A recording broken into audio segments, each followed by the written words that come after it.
Today, we've got some really exciting news that I want to roll out for you or kind of share with you today, and it's in regards to our Multiply initiative. I've been telling you we're going to talk a little bit about multiplying worship and what that looks like. But Multiply, if you're new here, let me tell you what Multiply is. About a year ago, we talked about, hey, what the simple Multiply challenge, which goes right back to the Great Commission. We're even going to talk about that this morning. What if every one of us would purpose to engage in the process of reproducing as disciples? I believe, I'm not trying to make up God's will for your life. I know that's God's will for your life. Because Jesus said, go and make disciples. So that's for anyone who calls themselves a Christian.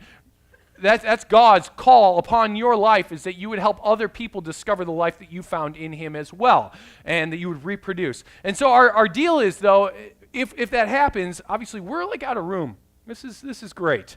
I'm very happy that we're out of room and very nervous at the same time, okay? But part of this is our need to multiply. Our strategy is we got to multiply in the big three. It's the three things that we always talk about. Our worship, we need to make sure that we have space for people to be able to come and worship. We need to multiply in our groups, make sure we have more groups for people to engage in relational discipleship, and we need to help people engage in serving and multiply in our serving. And so to just talk today about multiplying in our worship, here's the reason why. We've actually consistently experienced growth here at Lakeland. This past year we grew by about 18%, which is obviously exciting. But here's the deal. Any of you guys just do new back-to-school shopping for your kids? Anyone do any of that? Okay, so a bunch of us did as well at our house, and what was interesting is one of my daughters actually went out, she bought a pair of shoes that fit her feet like right now, today. And see, I know she's growing. And so I looked at her, and my wife looked at her and said, we have to return these because there's no room for growth. Well, if you're growing and we are growing, we have to think and be forward thinking about how do you make room for the toes to grow, if you will, and for in here so that more people can discover Jesus and experience life in Him.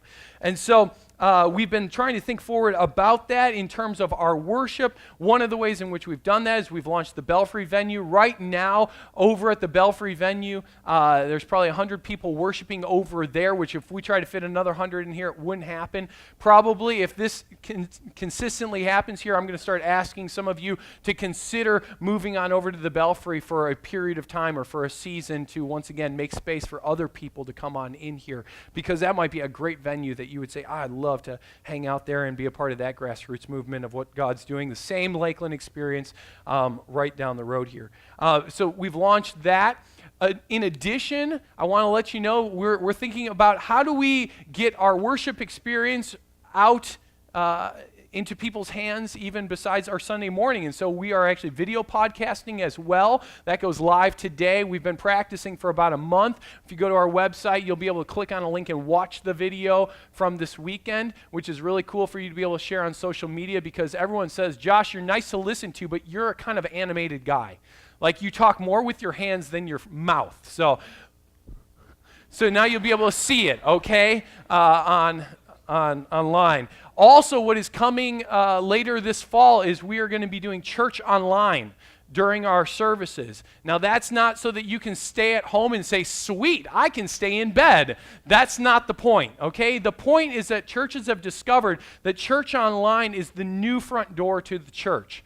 That most people, before they ever enter into your church, will go to your website, and if you have a live streaming service, they're going to observe that before they're going to come into the church. Also, on any given Sunday, 25% of you or more are not here. The 25% of you who call Lakeland home are not here because you're sick, you're traveling. I've got 3 of my kids at home today because they're sick. I mean, I understand. So that's, whatever percentage of my family.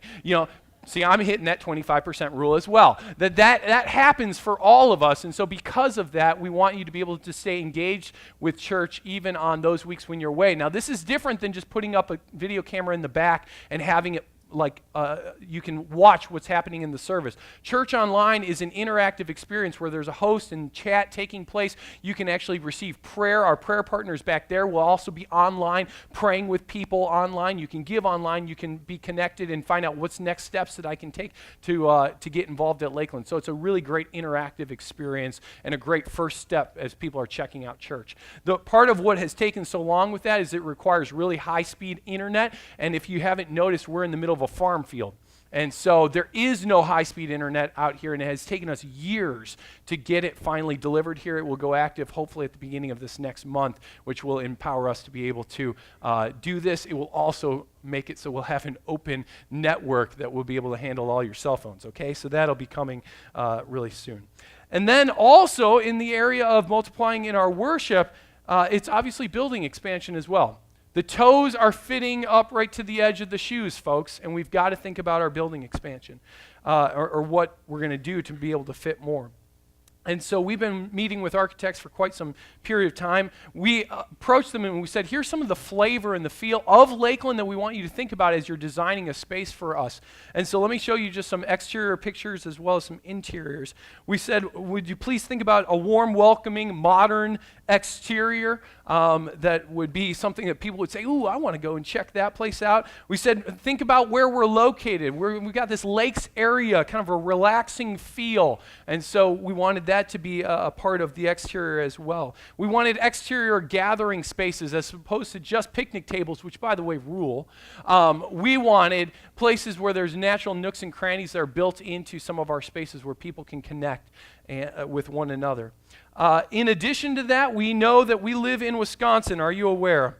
And so we need I think it's a need, not a want. Ideally, well, let's be honest. All right, it's a want. But I want a nice drop-off, and so we're going to have a nice, wide, large 3-lane drop-off so that during the winter months, people can drive up, drop off their kids, or drop yourselves off, your family, as well as during rain, those type of things. I feel like that's pretty important. Let me show you a little bit of the site plan. Our hope is obviously to double our parking lot space, also create a full loop all the way around our building to help with traffic flow in and around this place. Let me show you kind of a design of the floor plan. What we're going to be doing is our intention is to use this or to build a new auditorium off to the side. It would be over here. This space would turn into our children's space actually on Sunday mornings, youth ministry throughout the week, that type of thing. This also has a ton more of foyer space as well as new offices. I know, really exciting to you, but it is really exciting to me as we have been without offices for about 4 years, and we would really love to have some space for us to meet people and to do work. In addition, so kind of to take a dive into that, into the auditorium, Our hope and our goal is the same Great Lakeland worship experience with the seating capacity to fit up to 1,000 chairs. I say up to 1,000 chairs because, as you can see, these are real flexible seating. We've had as few as 300 in here, and as many as over 400 in here is what we can seat now. And we can then have flexibility for things like Christmas and Easter or special occasions that we might need to fit more. But as you can see, we might have 400 chairs in here, but we actually don't have appropriate aisle spaces. Ever felt that? You're going to later in the service, okay, when we take communion. And so just to have the right size spaces as we work around. In terms of the foyer space, you can see we're going to expand our foyer space significantly. We'll have some great connection space. Well, that was important that we have that, as well as a modern, warm, welcoming feel as you come in those front doors. This is a concept view from Highway 67 that you can see of what the building could look like. It'll be a really nice facility to invite your friends and your neighbors to. Now, I know immediately when we talk about building, you go, okay, there's a price tag to that. That's true, there is, but as you know, as we launched into this year, we launched into our initiative called the Multiply Initiative, and with that, we set a really big financial goal as well. It was a $4.5 million goal over the 2-year period. That would be ideal, and that would be awesome if we could hit that. In that, if you're unaware of how we do our funding here, is we have what's called a one fund. So built into that $4.5 million over 2 years, 2.5 of that is our general funds, it's our general budget, it's what is our operating expenses are. The additional $2 million is to help us be able to do all these areas of multiplying in our worship, which is the lion's share of that fund, as well as some additional pieces as far as missions, groups, serving, things like that. But here's the deal, and here's all you need to know, is I'm not asking for anything additional.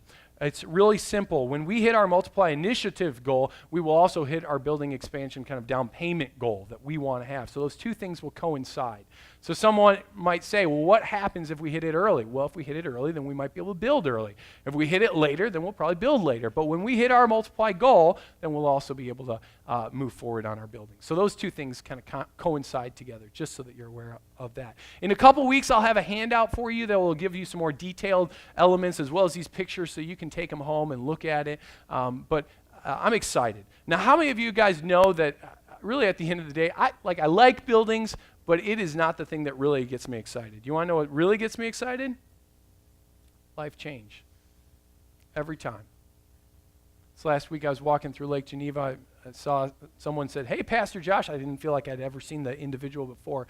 And I said, hey, I should probably know your name. And this guy started sharing with me his story about how he and his wife moved to the area recently, and they found themselves here at Lakeland, and how Lakeland has had such a profound impact upon their life. And as I walked away, I'm like, this is what gets me excited. We're going to take this morning's offering at this time, and as that happens, there will be a baptism video. I showed you a short version a couple weeks ago. This is a longer version from our baptisms last month, but this is what it's about. It's about people who have taking next steps in their faith, people giving their lives to Jesus, and then taking those next steps in their faith. That's what gets us excited. And I hope that's what gets you excited as well. So let's pray as we get ready to